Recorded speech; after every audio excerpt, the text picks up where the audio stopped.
Story time of a minute. Hooray! Hello. Trixie and her family are off on a fantastic trip to visit her grandparents all the way in Holland.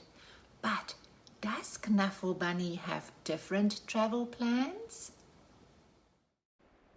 Knuffle Bunny free. One day, not so long ago, Trixie took a big trip with her family. They were on their way to visit Trixie's Oma and Opa in Holland. Holland is far away.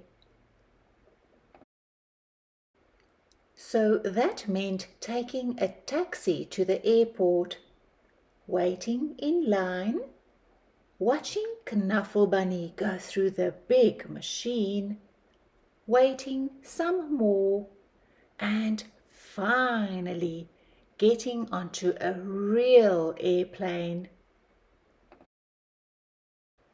On the plane, Trixie played and read and slept. Before she knew it, the plane had landed. Trixie and her family left the airport and got on a train to go to Oma and Opa's house. Oma and Opa were so happy to see Trixie. Soon Oma and Trixie were drinking cold glasses of chocolate milk in the garden. Suddenly, Trixie realized something. Trixie didn't tell her daddy that Knuffle Bunny was gone. She didn't have to. Trixie's daddy called the airline and asked them to look for Knuffle Bunny on the plane.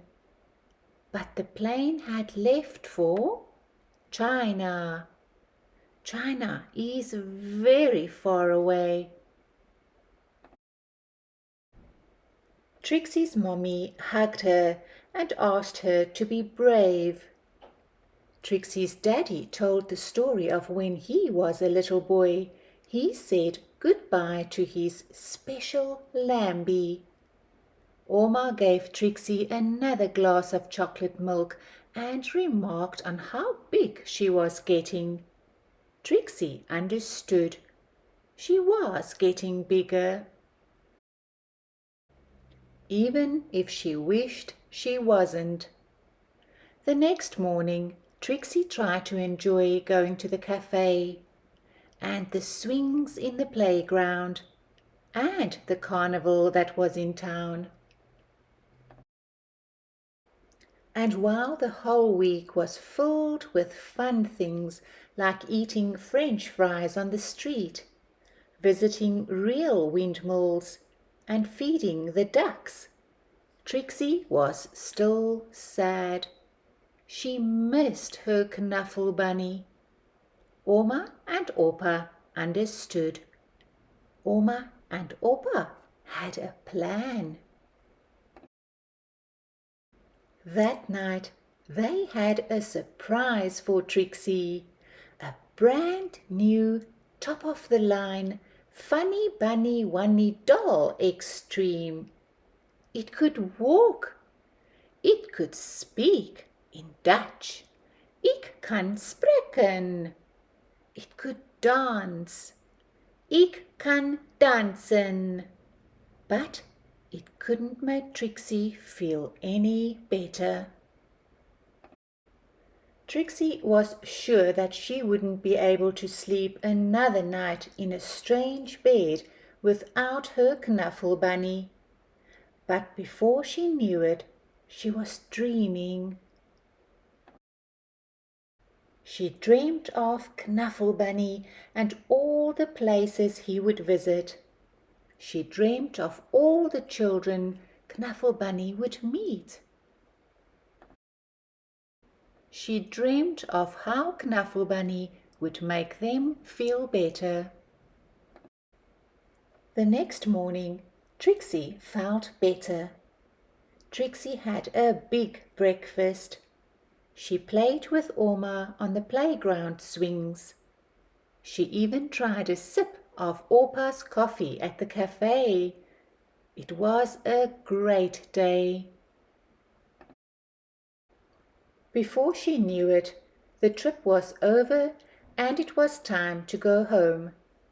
Trixie hugged Orma and Orpa as hard as she could. Then Trixie and her family got back onto the train and back onto the plane and listened to the crying baby as the plane lifted off. Wah! But can you believe it?